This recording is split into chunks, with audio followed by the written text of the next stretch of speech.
Hey guys, Kyle the Death Knight of Anime here, bringing you my review for Black Clover episode 19. And this is one of those episodes where it is on the surface. It was one of those episodes where it would seem rather boring, but there are some interesting things to talk about in this episode for sure.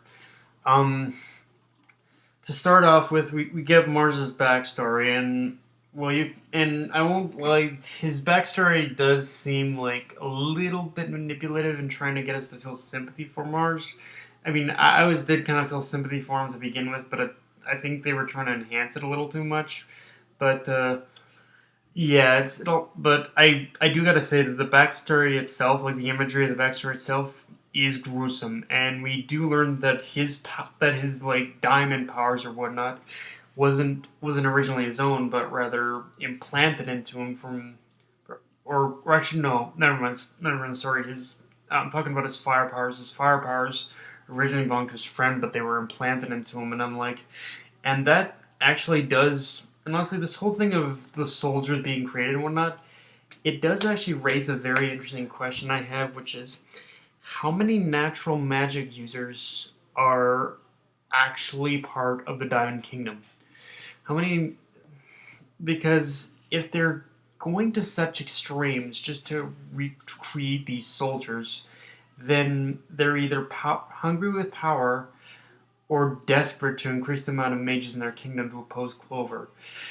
But in either way, their methods are serious.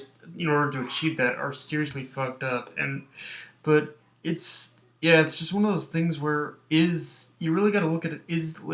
Is the Diamond Kingdom all that powerful in comparison to Clover? Because if they're if if the Diamond Kingdom is going to hold this to these extremes in order to create these soldiers and boost their military force, are they even that powerful to begin with? Are they just are compared to Clover? Are they actually just kind of a kingdom that's just kind of that's struggling to remain in order to remain alive or kicking? So it's like, yeah, their methods are totally fucked up, but it's like, yes, like their methods are totally fucked up, but it's like, can you really?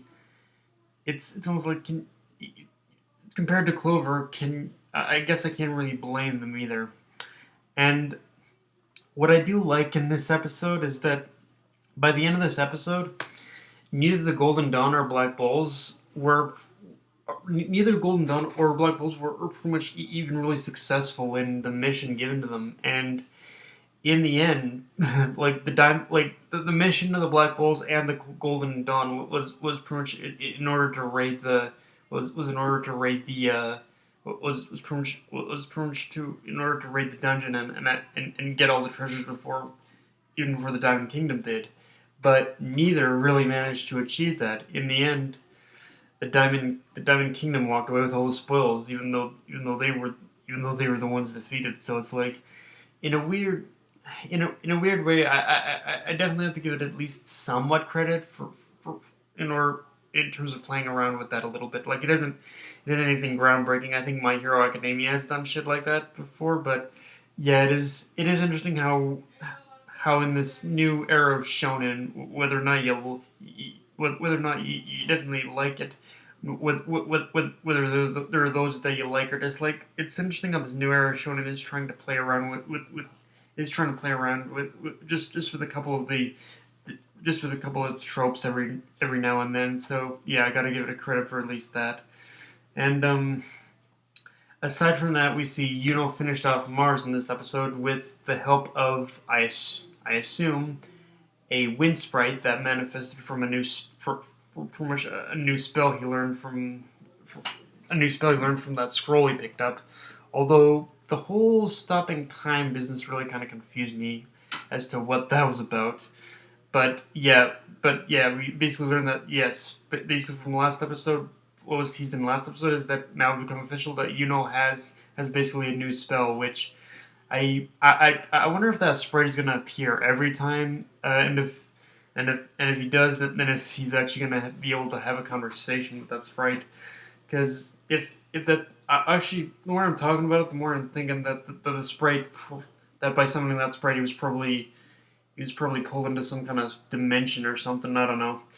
But yeah, but Asta's new spell is basically to summon a wind sprite. So yeah, that should be kind of interesting. Which it does kind of give a little more context onto the magic that magic spells aren't just physical attacks. That the magic in Black Clover does pretty much have all kind that doesn't have any limitations as to what it can be. You can summon familiars. You can summon you can use magic as offensive, defensive. Like yeah, the magic in Black Clover is nearly limitless almost. And I do gotta give it credit that I think that is one thing that it did take from Fairy Tail that I did enjoy from Fairy Tail a lot is that the fairy magic in Fairy Tail just didn't seem to have any limitations and well that could be this case here except for that 5 elements thing anyway. Um, and and about pretty much about Asta finishing him off. And of course with the whole Flint sprite, Asta finished him off. And the thing about Asta finishing Mars off is I'm not a big fan of one shot victories. In fact, I downright hate them. But here I can forgive it because for one thing, it wasn't really Asta who did it. It was more the magical creature he summoned. And the other thing is that Mars wasn't even thinking straight, and he was even though he hit it well behind a very enormous rage. Mars was quite tired from his constant brawling with Asta, so that works in that sense too. Um, Also, it looks like, and wasn't the only one who ended up getting a new spell. Pretty much, Asta also got a new spell, or in this case, a new weapon. Which I think it, just from the way it's being presented, I think it is opening up the high possibility of Asta becoming a dual wielder later on in the series. And it also means that I was right, and that both swords are made out of the same material. Otherwise, I don't think the sword would have even integrated into his grimoire. And I know to some it's gonna seem like that this will make him even more OP. Although, if you think about it in a certain way, this actually makes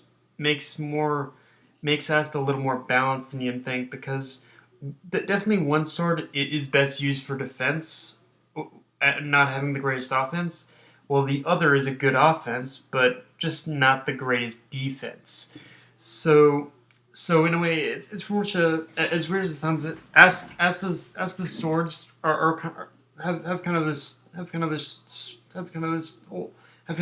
of one being a shield and the other a sword almost. Like the big broadsword is definitely the shield, and the thin sword is definitely and the thin blade is definitely the sword. So yeah, and like honestly, just these swords in general, it really intrigues me as to who made these weapons because obviously they're based on in demonic magic, but who crafted them using such power in mind? Like a theory I have honestly at this point is that as corny as it sounds, I also say that it was probably that it was probably like a blacksmith or a forge master who created them from the bones of the demon corpse that is pretty much laying in that is resting in Asta's village. Like honestly, like that's my only explanation for these weapons right now is that they were crafted from pretty much the